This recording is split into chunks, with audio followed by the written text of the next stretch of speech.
Welcome to this video tutorial on using Google Scholar, a powerful tool that helps you find scholarly articles, thesis, books, and more across various disciplines.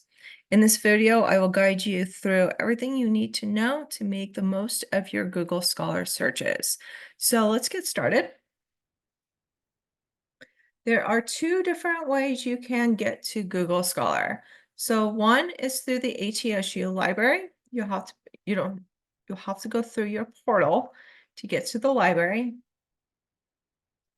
Then you can click on databases and then click on the letter G, and Google Scholar is right there. This will take you straight out.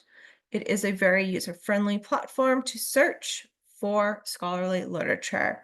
The other way you can do it if you don't want to log into your portal is by going to your search engine and just typing in Google Scholar. And then you can click on this and this will pull you into Google Scholar. So what we're going to do first is we're going to perform a basic search on Google Scholars. It's very easy to do. You can simply type in keywords, a title, or even an author's name into this search bar right here. So we're going to do Lou Gehrig's disease. And as you can see, we do have multiple results that did come up. So there are some ways to refine your results. You can use these filters on this side here on the left-hand side of the page. You can, first of all, filter by date. If you don't like these ranges, you can do custom range. So you can put in, we're going to do 2017 to 2024, and then we're going to hit search. This will kind of help. As you can see, our number is going down. So that is one way you can do a search. You can also sort by relevance or by date. So if you do by date, it'll put all the newer articles up at the top. By relevance, it sorts it by your topic and what articles are relevant. You can also do a filter by using the include patents and include citations options. These help you to narrow or broaden your search as well. So you can definitely do that. When you find an article you're interested in, check the right-hand side, which is over here. You can see ATSU does populate over here. This is where LibKeyNomad is helpful because you can also pull in the full text from LibKeyNomad in here. They also have the option for PDFs as well. So sometimes you'll see two options where it has PDF and ATSU listed below. Some of them may also come up where, like this one doesn't have a link, so you may need to reach out to us as the library, and we can maybe try finding the book for you through interlibrary loan to get that section for you that you need.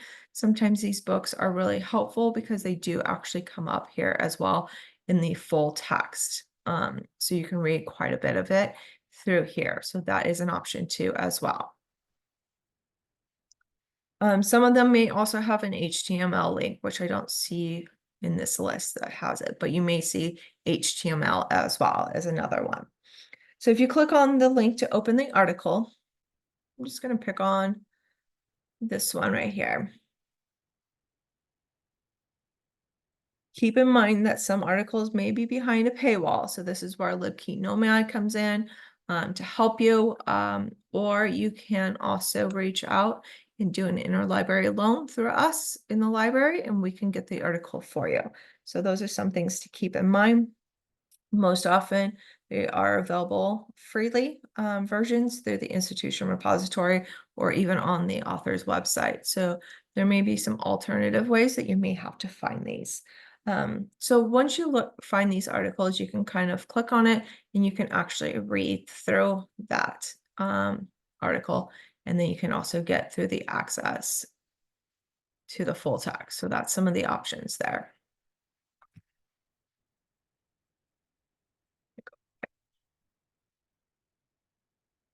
Okay, so now we saw there's two other powerful features in Scholar, Google Scholar, which is cited by and related articles.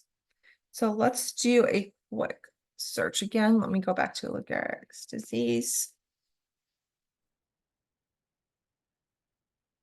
So right down here where you see cited by and also related articles. So this is at the bottom of each one. So cited by shows how many times, right here, shows cited by. It shows how many times any scholarly work has been cited. If you click on this link, you can see those citations and discover newer papers and similar topics. So if we click on this, you can see all the other articles. So like this one has 137. So this is another great way to kind of do the thing that we like to call hand searching, or called citation chasing. So this kind of just brings up some other additional relevant articles on these other ones. So that is what cited by is. Related articles provides a list of similar works that you might find useful for expanding your research. So if you have these, this will help expand your research for you. So those are two options that are listed underneath that you can look at as well. The cite is where you actually get your citation. If you use this, I do caution you that these are not always 100% correct. Verify them with the manuals, depending on which one you're using. Also, you can add it to your citation managers down here. We do usually recommend EndNote as one of our citation managers for you guys to use. So you can add it there as well. The other thing that is down below is the save. So if you are working on research, you find this article is very helpful, you need to be logged in to Google. So I'm already logged in, but you will need to log in order to save these. So you can actually hit this little star. You can customize your label. So if you have like a new research project, like I am working on this one, I'm going to create a new label. I'm going to hit done. And now what it will do is it will add it to my library, which is up here. We'll go through the library here in a few seconds. So another thing that you can do with Google Scholar is create alerts. So this is when you want to stay updated on new research in your field. Google Scholar does allow you to create alerts to notify you when new articles match your search. So what you do is you'll come up to these three lines here, come down to alerts, and this is where we can we'll click on create alert.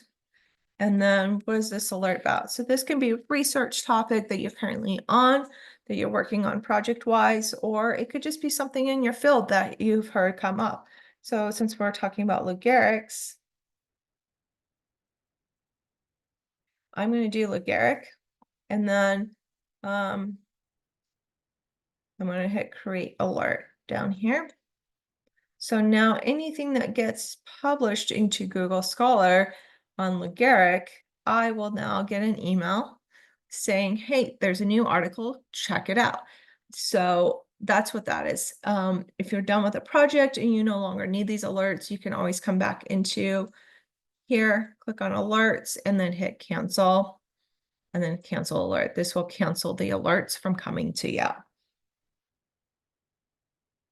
So we just talked about the saved article. So this is another feature that is convenient to you that we just looked at. So if we go back to my library, here is my saved articles. You can see your reading list as well, all of your labels. You can manage your labels. If for some reason you're done with this project or you decide, okay, well, further research into this article is not going to work for me, you can delete it from here. You can add a different label to it if you need to move it to a different folder as well. You can also still access, so this one has an HTML, like I mentioned before, or you can access it through our library as well. So these are some of the features. I'm going to show you another one that you can work off of. And if we come back up to this three lines here, we're going to go down a little ways and go to advanced search. So advanced search is for more target searches. You can access these by, once again, clicking on that three horizontal lines, going down to advanced search. and it will pop up this box for you. If you're an academic or doing a research project, creating this type of search is going to be very beneficial for you because this is where you can use your Boolean operator. So I'm going to type in Lou Gehrig's again.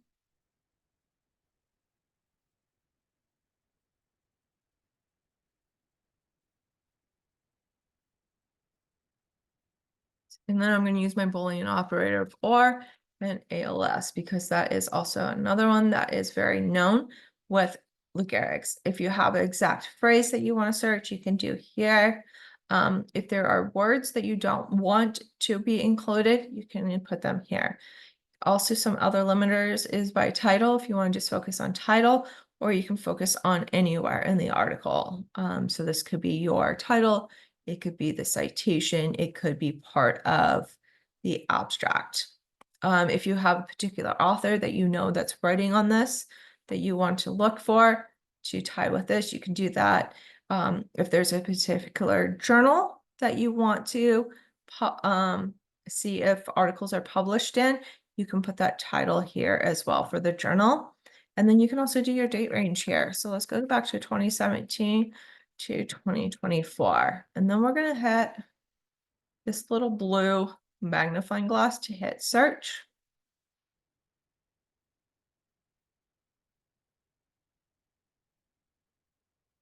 So if it doesn't come up, then it gives you these search tips and tricks. Let's try this. I'm going to copy this. Let me go back to advanced search. So I'm going to get rid of disease and I'm going to get rid of these ones.